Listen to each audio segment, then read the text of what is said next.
Kung ikaw ay isang binata na walang ginawa kundi scroll, laro, inom, kabulustugan, sigarilyo, salsal, at iniisip mo sa sarili mo, ito na ba yung buhay? Hanggang dito na lang ba ako? Talaga? Wala na bang iba? Alam mo sa puso mo na you're meant more for this. Pero napupunta ka sa maling daan at gusto mong magbago. I've been there. At mahirap alisan yan. Naging gamer ako na wala akong ginagawa buong araw maliban sa mag-game. It got to a point na alas 4 ako ng madaling araw naglalaro. Hanggang sa hindi ko na maasikaso yung classes ko. Bumabagsak talaga ako sa lahat ng mga subjects. Right? Ano yung nilalaro ko? Nilalaro ko nun dati, League of Legends, tapos Valorant. Nung unang-unang taon pa. Nung si Jet ay 6 pa yung kailangan ng ulti. Sa LoL, nung wala pa yung Emerald, tangina di ko nga, may Emerald na pala ngayon sa LoL. Alam ko yan, men. Napagdaanan ko yan. Laki akong gamer ako eh. At naranasan ko rin mag-inom-inom ng konti. Unti-unti nang napapariwara. Naranasan ko rin yun. It got to a point na araw-araw gabi-gabi kaming umiinom, na susubukan ko na yung mga bagay na hindi ko dapat subukan. Nung nasa pinaka-downwards na ako neto, biglang tinanggal lahat sa akin ng Diyos. At nagsimula ako sa kung ano yung baseline ko, which is ang self-improvement. Ang self-improvement actually is bettering yourself holistically. Holistically, meaning sa lahat ng parte ng buhay. Per dev, di ba? Is about the same, pero ang mga focus nilang dalawa is not the same. More on moral ang per dev. Ito, ang self-improvement, mas potent siya. Mas potent, meaning mas malakas. Ay, isipin mo kapag ang turok, di ba maliit lang siya, pero malakas.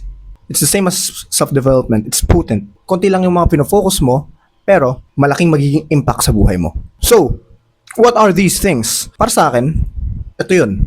Health, wealth, relationships, at spirituality. Spirituality kasi ako ay isang Catholic at nagpa-practice na ako ng Catholicism. But kung ikaw ay isang atheist, I pray for you. Pwede mo naman tanggalin yung spirituality dyan. Di naman tayo nag-judge dito. So magsimula muna tayo sa health. Kasi dun talaga ako unang nagsimula. Sa health kasi, napansin ko, dati, napaka-depressed ako na ewan. It was napakababa ng mental health ko now that I'm looking back on it. Kasi dati, akala ko na walang magkakagusto sa akin, akala ko na I'm too bad for anyone, na hindi ako gwapo, hindi ako pogi, ganyan. Pero nung nagsimula akong mag-workout, nung nagsimula akong mag-lift, paano ba ako nagsimulang mag-workout? Sa calisthenics, actually. May nakita akong video, at alam kong nakita nyo na rin to, yung kay Chris Heria, yung abs workout niya, ganun. Sinubukan ko talaga tong i-follow, at dati may kausap pa akong babae na nagkakagusto ako sa kanya. At sinabi ko, sige tara mag-workout tayo, magsama tayo, workout, ganyan. At actually nag-follow siya, sumunod siya. Bobo lang talaga ako nun, hindi ko alam kung paano Hindi ko alam kung paano yun idala, yung babae na yun. Pero, another topic for another day. Pero anyways, dun talaga ako nagsimula mag-workout. Sa calisthenics, ab workouts, push-ups, squats, hanggang sa bumili yung nanay ko, yung mga magulang ko ng weights. Yung mga weights na yun, although hindi siya nagtagal, nag-progress na talaga ako ng mabilis. Although hindi siya nagtagal, naging backbone siya. 'Di ba? Nasayahan ako mag-pump ng iron, nasayahan ako magbuhat. Hanggang sa may nakita akong manhwa. Yung tawag na Lookism. At thank you dahil nagsimula ako. Kasi dahil nagsimula ako na ito, pataas na yung trajectory ng buhay ko. Natuto ako maging mas disiplinado. Mas naging stretchable ako. Mas gumanda yung katawan ko. I learned not to give up. At natuto ako, ang pinaka-importanting lesson is how do you describe it? Iyong ego. Kung how you identify yourself. Alala ko, one time, nasa kama ako ito. Nasa kamang yan ako. Yan. Nakahilata dati. Bakit? Sobrang tired ako sa training. Sobrang bigat ng katawan ko. Sobrang nanghihina ako. Pero may training ako. At inisip ko sa sarili ko, ano ba ang ginagawa ng mga atleta? Ang ginagawa ng mga atleta is they train whenever or especially when they don't feel like it. Tingin mo ba yung mga top performers ng buong mundo, ginagawa nila ito dahil mahal nila yung ginagawa nila araw-araw? May mga araw syempre na ayaw nila yung ginagawa nila, pero they still do it. At yun yung naging character ko na dinefine sa sarili. Imbis na sabihin ko na hindi ako ganito, gamer ako, in-embrace ko yung character na I am an athlete. Yun nga, may study nga sa ganun, di ba? Na mas malakas ang nasabihin na I don't eat sugar kaysa sa I can't eat sugar. Kasi sinasabi mo sa sarili mo na kumakain talaga ako ng sugar kaysa sinasabi mo sa sarili na hindi ako yung taong kumakain ng sugar. At mas effective daw yun. Natuto ako dun sa mentality na okay, para mas magawa ko pa pala yung lahat ng to is kailangan kong isipin yung sarili ko na ako yung taong gumagawa nito. Ako ay isang athlete. Ako ay isang moral student. Ako ay matalino. Ako ay vlogger. Ako ay isang real estate agent.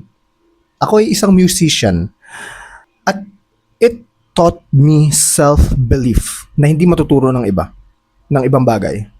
It really didn't. It really did. Dahil, syempre, napunta ako sa isang gym. Syempre, yung mga kaibigan ko, mga gym buddies rin, mga focus rin sa gym. At sa araw-araw naka-hangout ko tong mga gym buddies ko, mas lumalayo ako sa friend group ko na laging nag-game. Right? And so, I've realized na para pala makapunta ka sa isang friend group na ito is kailangan mo muna pumunta kung saan sila pumupunta. And so, since pinag-uusapan na rin natin ng friends, ngayon dumako na tayo sa relationships. Sa relationships, it's very, very peculiar. Kasi, di ba nga umalis ka na sa friend group mo ngayon?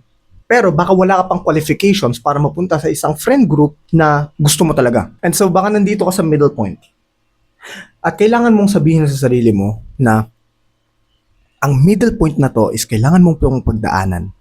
Kasi, no friends is better, infinitely better than friends that drag you down. No company is better than bad company. I mean, naranasan ko to firsthand. Pag mas malaking grupo, mas malaki yung mga bibig. At ako, malaki rin ang bibig ko. So, yung mga sinasabi ko, alam ng lahat. And so, that's where I fucked up. Kasi akala ko yung maliliit na grupo na to is magiging, okay, kasi sa malaking grupo, syempre may maliit na grupo kayo dyan. Fuck that up. Man. Jesus. Basically, ang nangyari kasi, nagsabi ako ng sa maganda. Isang hindi magandang parte tungkol sa isang magandang tao. At nalaman ng magandang tao na yon dahil sa maliit na friendship group ko doon. At dahil nalaman siya, hindi na kami nag-usap at ngayon umalis na ako sa friend group na yan. That's something that I should learn also. Dahil nga dinadocument ko lang to lahat is that I should learn how to speak in a much less frank way. Masyado akong prangka. At it may be my downfall. No company is better than bad company. At saka isa pa, wag mong asahan na ang mga nasa kulungan ay maiintindihan ng isang agila. Wag mong asahan na ang nasa kulungan ay maiintindihan ng isang agila na gustong liparin ang buong mundo. Liparin ang skies. Wag mong asahan. Meaning, if you have bigger goals than your friends, don't expect them to understand. Because they may be in a cage and it's their choice to be in that cage. Next is spiritual. Sa spirituality, atheist ako dati kasi hindi ko matanggap na ang Diyos ay gumagawa ng pangit. Kasi 'di ba sinabi nila, God is good all of the time. Yes, pero bakit siya nag-create ng cancer? Bakit hinahayaan niya yung mga tao sa Iran mamatay? Bakit hinahayaan niya yung mga bata sa Pakistan or sa Palestine na mabuhay ng walang magulang? Bakit hinahayaan nilang yung mga bulag na bakit hinahayaan nila yung mga tao, mga bata na mabulag dahil sa bakterya? Hindi ko matanggap. At hindi ko rin talaga matanggap yung story ng Adan at Eva. Story ni Adan at Eva. Si Adan at si Eva nagkaroon ng anak. Okay, nagkaroon sila ng anak. Ibig sabihin, si Abel tapos si Cain. Pinatayin si Cain, si Abel. Tapos, nagkaroon ng maraming tao. Mas dumami yung tao. Di ba kapag si Adan tapos si Eva lang, tapos silang dalawa lang sa buong mundo, hindi ba dapat magiging spread yung mga lahat ng tao ngayon? Hindi ba dapat autistic lahat ng tao ngayon? Kasi ganun yun, di ba? So, scientifically, it didn't make sense to me. Dati, nung bata ko. Pero paano nga ba ako napunta sa Diyos? Hindi dahil naniniwala akong pinako siya sa krus. Napunta ako kay God, hindi dahil naniniwala ako na namatay siya dahil sa mga kasalanan natin. Hindi dahil naniniwala ako na may all-powerful being sa buong mundo. Naniniwala ako sa kanya, at least nung umpisa, dati, kasi He gave me strength. And by He gave me strength, I mean, kapag nagdadasal ako, habang nag-workout, tapos sinasabi ko, God gave me strength, miraculously, mas lumalakas ako. Or ang workout ko mas nagiging effective. Hindi ko rin alam kung bakit. Parang may napanood kasi ako dati na kapag kinumpara mo yung dalawang tao, yung isa naniniwala sa Diyos at yung isa hindi naniniwala sa Diyos. Isang naniniwala sa Diyos, kapag nagdasal siya at sinabi niya na God give me strength at miraculously lumakas siya, even though walang God, hindi ka ba maniniwala sa Diyos kung ganun? And so I thought about it, and I did it, and miraculously, lumakas ako, and miraculously, bigla akong nagkakaroon ng mga times na nakakausap ko yung Diyos. Legit to. Nagkakaroon ako ng times na nakakausap ko yung Diyos. Lalo na dati. Sa ngayon, hindi masyado. Although, lagi pa rin ako nagpapray para masabi na, thank you, diba? Kasi grateful talaga ako sa lahat ng ginawa niya sa akin. Thank you. Kapag hindi ka naman naniniwala sa Diyos, okay lang. I just pray for you na sana mahanap mo rin siya. And so, dumako na tayo sa money. Sa money, actually, wala pa akong masyadong experience.